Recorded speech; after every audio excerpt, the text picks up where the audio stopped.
how do you get from here to there? How do Right. you get that bridge, right? And so that's where you can help them with those kind of loans that can Yeah. really get you there.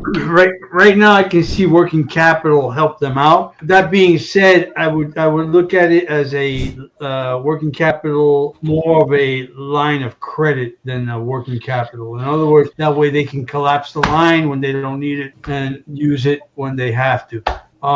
The only question is they have to be pretty disciplined to be doing that. Obviously, you Right. have to have a good CFO on hand to make sure that things get done right. Because I always require that business when using that line of credit that they zero it out for 30 days. Right. Right. Oh, I agree with you completely. So Yeah, you're not disciplined, you can get yourself in a pinch. for sure. Yeah, it's like people in credit cards. Yeah, oh yeah, Yeah. yeah, Yeah.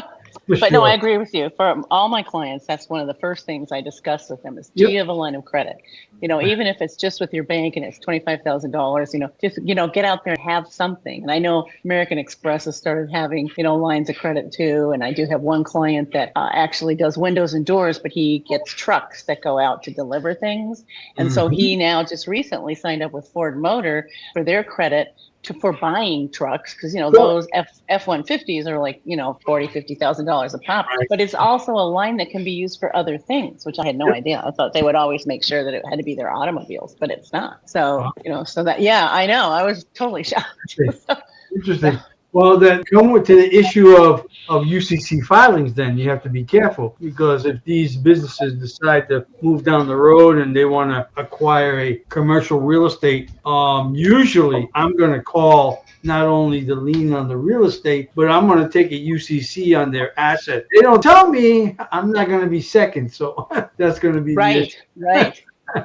And so, like, what are your thoughts on business credit? Because we do have somebody in our group that comes in and is trying to help businesses understand that your Yeah. business can have a credit. I like teaching that because, look, in small business, your 1 to 3 year business owners, they're too busy driving revenue. They're not concentrating on the other, what I call other two pillars. There's three pillars. There's revenue, there's operational, and then there's finance. Your revenue driving sales. They're always focused on that. But are they also paying attention to their operational costs? Are they looking at ways to trimming it, to reducing it, so you can have a better bottom line at the end of the day? That's the next question. Then if they got their financing in order, that all aligns up. Now you have three pillars that keep the business solid, keeps it growing.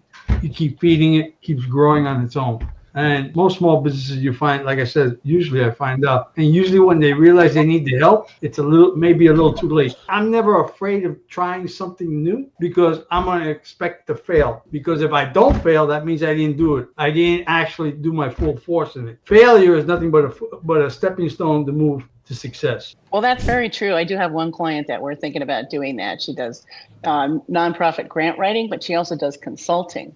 So the Yeah, grant writing is very labor intensive and is, like, honestly just eating up her personal time and she's not excited about it anymore. The consulting she loves.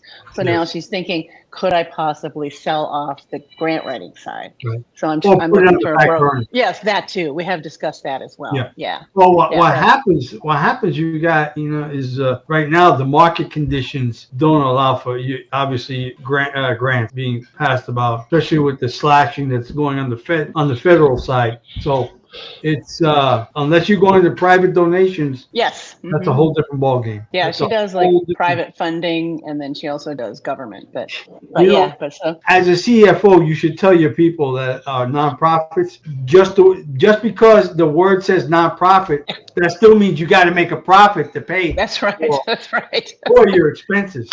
No, you're absolutely right. Yeah, I'm on the board of a couple of nonprofits, and you're right that way for sure. They don't realize that, because usually it's people that really believe in the cause and really want Yeah, to help any way they can, but they're not really qualified. You know what I mean? You're not really getting. It's like I did my church's books for a long time, and yeah, I would tell the pastors, I said, most of these people, if they worked for me, they wouldn't work for me. They're lovely people, but one, they really aren't qualified. Two, they're really too concerned about what everybody else is doing. You know, yeah, yeah, you get that kind of culture that happens. You're yeah. like, I'm like, I don't like that. I can't deal with that. I don't want to be in junior high anymore. So, I was like, let's stop doing that. Sure. For sure.